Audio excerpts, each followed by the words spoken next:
은혜와 사랑이 많으신 하나님 아버지, 오늘도 주님 앞에 나와 찬송할 수 있음을 감사합니다. 오늘도 주님 앞에 잠잠히 엎드려 주를 바라볼 수 있음이 감사합니다. 하나님, 우리의 마음을 모아서 주님을 바라보며 예배하는 주의 종들에게 오늘도 하늘의 신령한 은혜를 내려 주시어서 이 시대를 살아가는 동안 절망 가운데 낙심치 아니하고 또 뒤로 물러나 침륜에 빠지지도 아니하고 이 세상의 세속적인 가치와 타락한 죄악의 흐름에 떠밀려 내려가지도 아니하고 오직 우리의 구원이신 주님, 믿음의 주여 온전케 하시는 주님께 우리의 닻을 내려서 요동치 아니하고 흔들리지 아니하는 믿음으로 오늘 하루도 살아갈 수 있도록 은혜를 내려 주시옵소서. 하나님, 우리의 마음을 붙들어 주시어서 요동치 않게 하시고 흔들리지 아니하고 세상에 많은 환난 풍파 있어도 주님 거하시는 우리의 심령은 잠잠한 심령이 되게 하여 주시고 평안한 심령들 될 수 있도록 오늘도 우리를 붙들어 주시옵소서. 오늘도 잠잠히 주님을 바라보며 주의 은혜를 구하오니 하나님, 사랑하는 종들에게 세상을 이길 수 있는 힘을 주시고 주의 말씀을 따라 분별할 수 있는 지혜를 주시옵고 주께서 우리에게 주신 말씀을 따라 순종하면은 담대할 수 있도록 은혜를 내려 주시옵소서.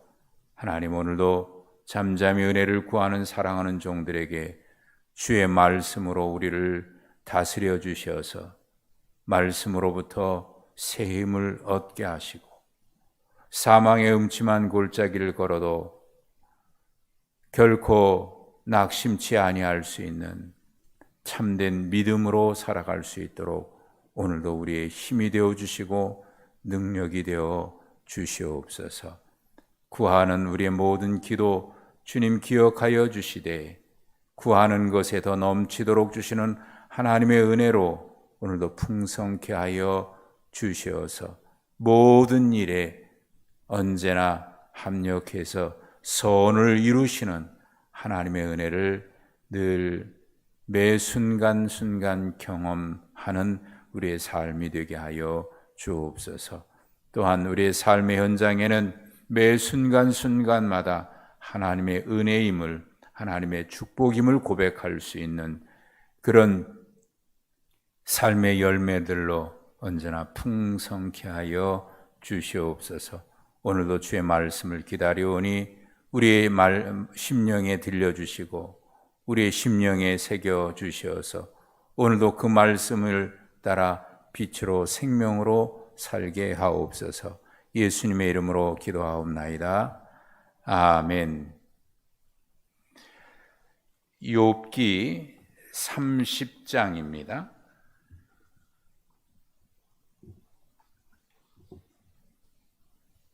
욥기 30장 16절부터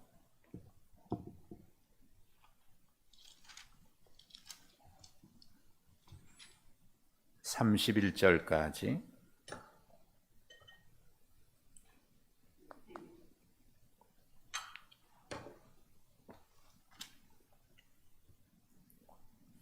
(16절부터입니다) 이제는 내 생명이 내 속에서 녹으니 환난 날이 나를 사로잡음이라.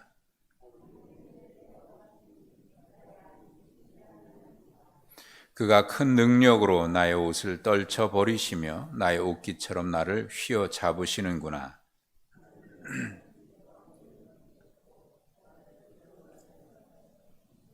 내가 주께 부르짖으나 주께서 대답하지 아니하시오며 내가 섰사오나 주께서 나를 돌아보지 아니하시나이다.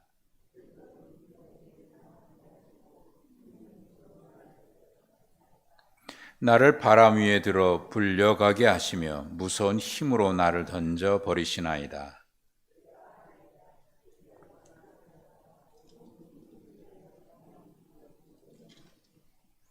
그러나 사람이 넘어질 때에 어찌 손을 펴지 아니하며 재앙을 당할 때에 어찌 도움을 부르짖지 아니하리이까.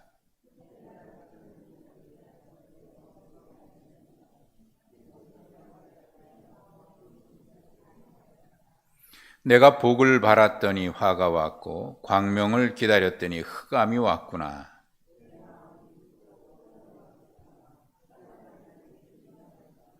나는 햇볕에 쬐지 않고도 검어진 피부를 가지고 걸으며 회중 가운데 서서 도움을 부르짖고 있느니라. 나를 덮고 있는 피부는 검어졌고 내 뼈는 열기로 말미암아 탔구나.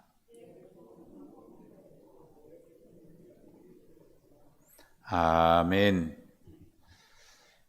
오늘 하루도 하나님께서 우리에게 주신 날이고 또 우리의 생명 붙들어 주셨습니다. 오늘도 주의 은혜 가운데 평안하시고 또 승리하는 하루 되시길 주님의 이름으로 축복합니다. 욥기 말씀은 28장을 분기점으로 해서 그 전까지는 욥의 세 친구와 치열한 논쟁을 해왔어요.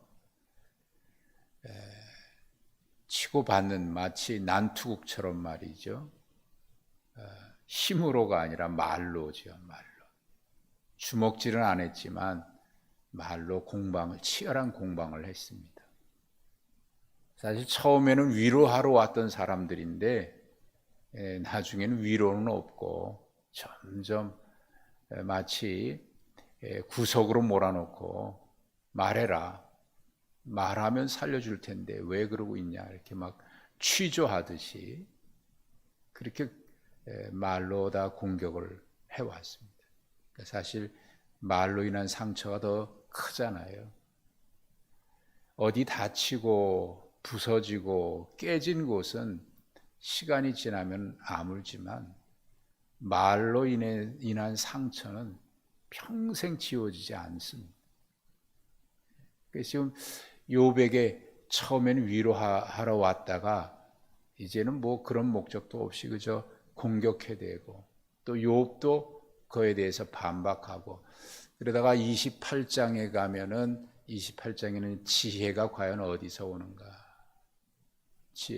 지혜는 과연 어디에 있는가? 지혜에 대한 이야기가 나와요. 그리고 29장, 30장, 31장에 계속 이어져서 욥의 독백이 나옵니다. 그동안 그 치열했던 것이 잠잠해지고 모두가 이제 더 이상 할 말이 없어진 것 아닌가 싶어요. 더 이상 할 말은 없고 고요해집니다. 그리고 계속해서 욥의 독백이 나오는데 보신 대로 29장에는 그때에는 쉽게 말하면 옛날이요. 지난날 욥이 이 고난이 닥쳐오기 전에 모습을 회상하는 겁니다. 그때는 이랬는데. 그리고 30장에 가면 1절부터 바로 나오는 게 그러나 이제는 그러잖아요. 그러나 이제는 그게 이제 30장에는 3번이나 나와요. 1절에 그러나 이제는 또 9절에 이제는 그리고 오늘 우리가 읽었던 말씀의 시작도 역시 이제는 우리가 힘들고 어려울 때 사람들은 두 가지 차원에서 나름 어떤 위로, 자기 스스로의 위로를 찾거나 희망을 찾으려는 것 같아요. 옛날에는 그랬는데. 사실 옛날에는 그랬는데라고 하는 이 말은 의미 없는 말이긴 하지만 어떤 깊은 절망에서 나름 위로를 받고 싶은 거겠죠. 나름 희망을 찾고 싶은 거겠죠. 그래서 옛날에는 지난 날을 생각해 봅니다. 또 하나가 뭐냐면 미래를 생각하면서 희망을 찾습니다. 그래, 이게 영원히 지속되지는 않겠지. 언젠가는 지나가겠지. 이 또한 지나가리라. 예? 언젠가는 지나가겠지. 과거를 회상하면서 위로를 받고 싶고요. 또 언젠가는 끝나겠지. 막연하게 미래를 바라보면서 거기서 어떤 희망을 찾아보려고 할 겁니다. 대체적으로 그렇지 않습니까? 정말 힘들 때 사람들은 그래요. 옛날에, 지금은 이렇지만 옛날에는 이랬어. 나름대로 위로를 받고 싶은 걸 거예요. 그리고 미래를 생각하면서 그래, 언젠가는 나아지겠지. 희망을 찾아보는 겁니다. 욥도 옛날 이야기를 쭉 했어요. 그런데 지금 현실 30장으로 와서 그러나 이제는 옛날에 어려운 사람을 도와줬고요. 고아와 같은 사람의 아버지가 되어줬고요. 힘없는 사람을 위로해 주었고요. 없는 사람에게 베풀었고요. 나눠주는 삶을 살았어요. 그때는 많은 사람들이 욥을 존경했고 그의 주변에 많은 사람들이 몰려왔습니다. 그런데 알 수 없는 이유로 재산 다 없어지고 가족도 다 죽고 외롭게 혼자 남아있는 정말 이유를 알 수 없는 다른 사람들이 볼 때는 친구들도 그랬지만 다른 사람들이 볼 때는 야, 어떻게 망해도 저렇게 망할 수 있을까? 분명 그만한 죄가 있었기 때문에 그럴 거야. 야, 저 사람 가까이 또 가지 마라. 저 사람 가까이 갔다가 괜히 우리도 불통 튀겠다. 도움받았던 사람들이 이제는 오히려 조롱하는데 9절에 보면 그들이 나를 노래로 조롱하며 내가 그들의 놀림거리가 되었다. 이제는 그들이 누구냐면 1절부터 우리가 보셨습니다마는 옛날에는요 1장 1절에 보면 이런 표현을 했어요. 그들이 누구냐면 나를 지금 조롱하는 그들이 누구냐면 옛날에는 개 중에도 둘만하지 못한 자들이었다. 양을 치는 개들에도 끼지 못한 자들이었다. 또 8절에 보면 그들은 이름 없는 자들이었다. 이름 없는 자들이었다.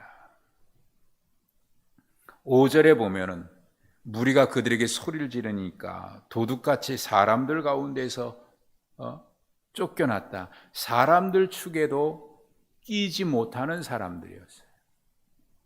다른 사람들과 함께 있을 수 없는 사람, 양을 치는 개들만도 못했던 개들 축에도 끼지 못했던 사람, 이름도 없었던 그 사람, 그들이 누구냐면 사실 다 욥의 도움을 받았던 사람들이. 그런데 이제는 그들이 노래로 나를 조롱하고 오죽했으면 17절에 보니까 이런 표현을 쓰네요. 밤이 되면 내 뼈가 쑤신다. 밤이 돼도 아픔이 쉬지 않는다.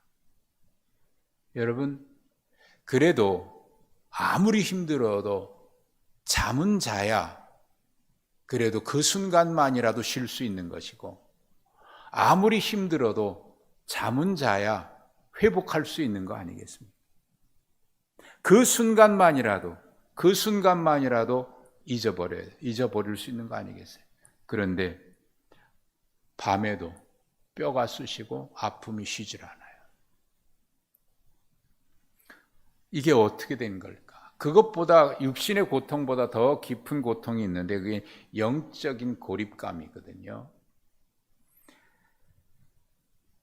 20절에 보면은 내가 주께 부르짖으나 주께서 대답하지 아니하셨다라고 얘기합니다. 내가 섰사오나 주께서 나를 돌아보지 아니하셨다. 하나님께서 나를 이렇게 잔혹하게 하시고 하나님께서 나를 이렇게 대적하셨다. 나를 마치 바람 위로 바람으로 높이 들었다가 내던지듯이 무서운 힘으로 나를 던져버리셨다. 예. 이게 지금 영적으로 느끼는 그런 외로움입니다. 깊은 외로움, 영적인 고립감, 영적으로 깊은 어둠과 같은 그런 말이죠. 하나님 앞에 기도해도 하나님은 응답지 않는 것 같고요. 오히려 하나님이 나를 바람으로 훅 들었다가 내던지듯이 그렇게 팽개쳐진 존재처럼 느껴지는 거예요. 이게 지금 욥이 당한 지금 현실이거든요. 그는 분명 알아요. 인간이라고 하는 존재가 아무리 강하고 아무리 힘이 있고 아무리 많은 것을 누리고 있어도 하나님 앞에서는 어쩔 수 없는 존재라는 사실을 그는 알고 있습니다. 그래서 23절에 얘기하잖아요. 나는 알고 있습니다. 하나님, 나는 분명히 알고 있습니다. 주께서 나를 죽게 하사 모든 생물을 위하여 정한 집으로 돌려내시리이다. 예, 모든 인간이 가는 곳이 있습니다. 황후장사도, 부귀영화를 누리는 천하를 호령하는 권력자도, 화려한 궁궐에 사는 사람도 마지막에는 하나님 앞에 하나님이 정하신 그곳으로 갈 수밖에 없는 존재. 사실 욥은 그 사실을 분명히 알아요. 그러나 하나님, 탄식하듯 24절 보십시오. 그러나 하나님, 사람이 넘어질 때는 어찌 손을 펴지 않겠습니까? 재앙을 당할 때 어찌 도움을 구하지 않겠습니까? 그러면서 25절에 다시 자신을 마치 신세 한탄이나 하던 것처럼 얘기합니다. 내가 고생의 날을 보는 자를 위해서, 고생하는 사람들을 위해서는 내가 같이 울어줬고 빈궁한 자를 위해서는 같이 근심해 주었는데, 그랬는데 말이죠. 여러분, 어려운 사람 도와주고 베풀고 같이 아파해주고 그러면 최소한 그거에 대한 보상이라도 받을 텐데, 26절에 보시면 내가 하나님 앞에 복을 바랬는데 복은 오지 아니하고 도리어 화가 왔습니다. 광명을 기다렸는데 흑암이 왔습니다. 그래서 그의 모습은 마치 28절에 보니까 햇볕을 쬐지 않아도 피부가 거른 것처럼.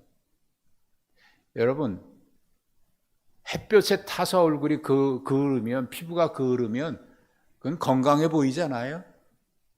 그런데 햇볕에 탄 것도 아닌데 얼굴이 새까매지고 그러면 어떻게 된 거죠?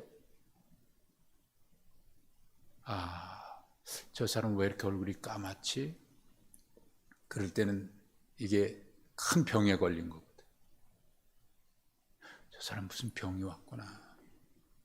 그건 사람들이 봐도 알아요.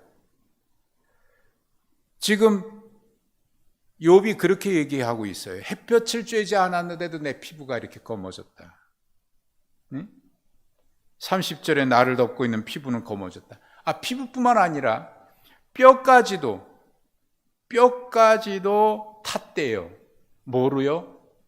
열기로. 무슨 열기로? 고통, 절망. 그래서 31절에 말합니다. 내 수금은 통곡이 됐고 피리는 애곡만 연주하고 있어요. 수금이나 피리는 노래하는 거 아닙니까? 그런데 수금을 연주하는데 아름다운 멜로디가 나오지 아니하고 통곡이 나오고, 피리를 불었는데 아름다운 멜로디가 나오는 게 아니라 애곡이 나오고, 여러분 깊은 절망입니다. 더 이상 깊은 절망. 옛날에는 그랬는데 지금은 이렇구나. 지금은 이렇구나. 근데 여러분, 이 욥의 이야기를 가만히 들어보십시오. 그런 이 마치 자기 신세 한탄하면서 옛날이여 그때는 좋았는데 내가 왜 이렇게 망했는가? 그때는 내가 도와줬는데 저 사람들까지 나를 이렇게 조롱하는구나. 이렇게 자기 신세 한탄하는 것 같이 보입니까? 구절구절 보면 그런 것 같이 보여요. 마치 지푸라기라도 잡듯이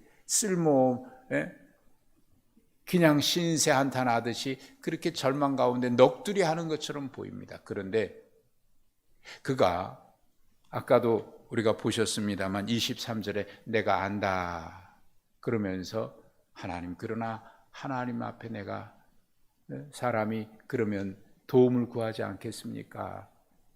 라고 했던 여기 19절부터 24절까지는 중간에 그러나 이제는 하다가 갑자기 하나님을 향해서 내가 하나님 앞에 버려진 존재처럼 하나님을 이야기하고 있어요. 이게 뭐냐면 깊은 절망이지만 그래도 욥의 마음속에는 누구를 바라보고 있는 것이냐면 하나님을 바라보고 있는 거예요. 인간이라고 하는 존재가 하나님이 정하신 그 길로 갈 수밖에 없는 정말 철저하게 무능한 존재이고 힘없는 존재이지만 그러나 하나님 그래도 손을 뻗고 하나님 앞에 도움을 구하는 존재 아닙니까? 그 얘기는 지금 욥이 하나님을 간절히 찾고 있다는 것을 얘기하는 거예요. 그는 분명 19절에 보면 그런 이야기를 했습니다. 하나님의 말을 나를 진흙 가운데 던지셨고 나를 티끌과 재 같게 하셨다라는 얘기를 했습니다. 그는 분명히 알고 있는 게 있어요. 1장 21절에 처음에 고백했던 것처럼 하나님 내가 이 세상에 올 때 빈 몸으로 왔으니 빈 몸으로 다시 돌아가지 않겠습니까? 하면서 하나님을 찬송하고 욕하지 않았잖아요. 주신 분도 하나님이라는 사실을 알고 있고 거둬가신 분도 하나님이라는 사실을 분명히 알고 있는 거예요. 그는 분명히 알아요. 모든 복을 주셨던 하나님이 화도 주시지 않겠는가. 인간은 하나님 앞에 갈 수밖에 없는 존재가 아닌가 분명히 알아요. 그래서 그는 지금 절망 가운데 넋두리 하는 것이 아니라 그런 가운데서도 하나님을 간절히 찾고 있는 모습을 보고 있습니다. 누가복음 18장에 예수님께서 너희가 절망과 어려운 가운데에서도 낙심하지 말아야 될 것을 비유로 말씀하셨는데 한 과부의 이야기를 합니다. 불의한 재판장에게 찾아가는 과부 이야기. 그 이야기하면서 그 불의한 재판장이 하나님도 두려워하지 아니하고 사람을 사람으로 보지 않고 얼마나 무시하는지 몰라요. 그런데 이 과부가 끊임없이 재판장을 찾아가니까 재판장이 귀찮아서 내가 들어줘 버리고 말아야 되겠다 하고 그 하소연을 들어줬다. 예수님 그 얘기를 하셨어요.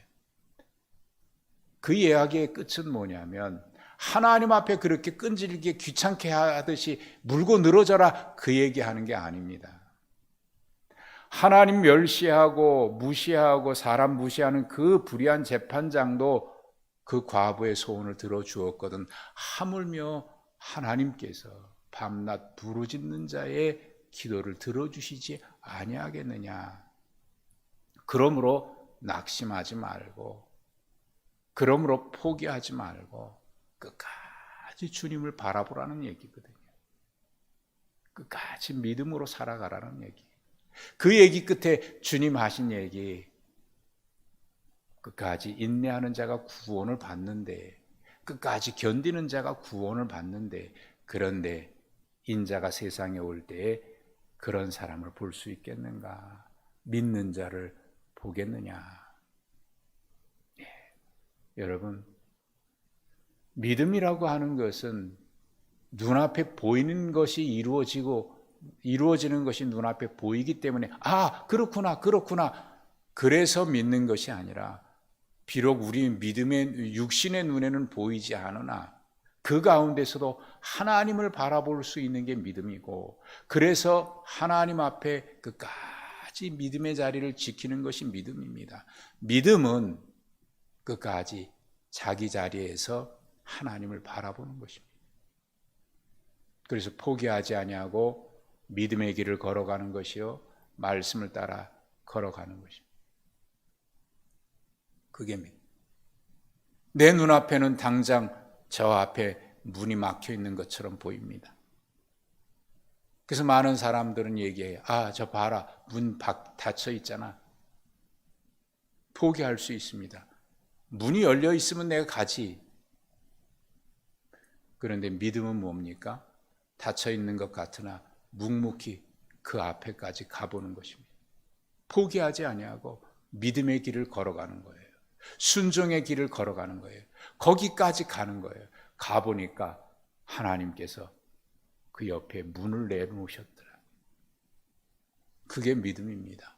열어주면 내가 가지가 아니라 닫혀있는 것 같으나 묵묵히 말씀을 따라 순종하고 거기까지 가보니까 하나님께서 그 옆에 길을 내주신 거예요. 이게 믿음입니다. 끝까지 하나님 바라보면서 자기 자리를 지키면서 하나님께서 맡기신 사명, 끝까지 순종하는 것입니다. 그때까지 기도하지요. 그러나 기도로 끝나지 않습니다. 기도하면서 내가 걸어가야 될 그 길, 말씀에 순종하고 있는지, 말씀을 따라가고 있는지, 그 길을 걸어가는, 그게 믿음의 길입니다. 그럴 때 하나님께서 그 길을 열어주셔요. 깊은 절망 가운데 있어요. 그러나 그 절망 가운데 하나님의 하시는 역사가 있습니다. 그걸 우리는 사람들은 이렇게 얘기합니다. 역전이라고 얘기합니다. 그러나 역전이 아니라 하나님이 그렇게 인도하신. 룻길을 우리는 알고 있습니다. 룻이 아무것도 없는 모든 것을 잃어버린 젊은 나이에, 그런데 그가 어머니를 따라가지요. 이방 여인이 어머니를 따라옵니다. 그가 따라온 걸 어머니를 따라오지만 동시에 어머니 하나님이 나의 하나님이 되십니다.